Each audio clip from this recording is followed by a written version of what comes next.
Naglabas na ng hostage footage ang Hamas sa kauna-unahang pagkakataon. Habang patuloy na naglalaban ang Hamas at Israel ay kasabay nitong palala na din ng palala ang sitwasyon ng mga inosenteng naiipit sa digmaan.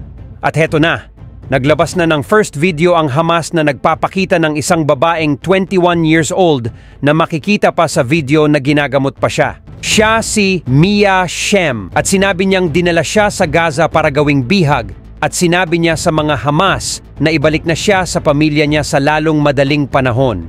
Tila bumabait na ata sila. Hindi pa malinaw kung pinilit ba ang babae na gawin ito o hindi. Ang babaeng ito ay dinukot ng mga Hamas during Israeli Festival noong October 7. At dahil dito agad bumuwelta ang Israel Defense Forces at sinabing, tagalugin ko na lang. Ang Hamas ay sinusubukang ipakita na sila'y makatao. Pero ganun pa man sila'y mga kakilakilabot na terrorist organization. Sa kabilang banda, halos 200 ng mga Israeli ang binihag nila.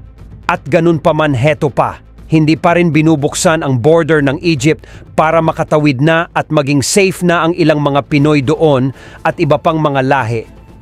Gustong-gusto na nilang makauwi pero hanggang ngayon hindi pa rin sila pinapatawid ng border. At ang malala pa, marami ng tao ang nagkukulang sa supply ng inuming tubig at makakain. Hiniharang kasi ng pamahalaan ng Egypt ang mga truck sanang supply ng mga pagkain patungong Gaza.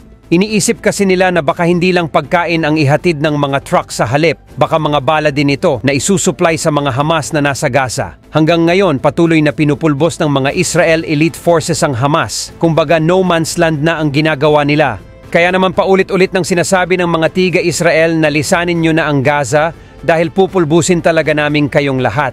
The Israel Defense Forces will destroy Hamas for the sake of Israel, Gaza, and the entire world. At ayon pa sa ulat, 6 ng mga notorious na nasa mataas na posisyon ng Hamas ang napapatay na nila. Grabe to. At heto pa, patuloy po ang suporta ng Amerika sa Israel.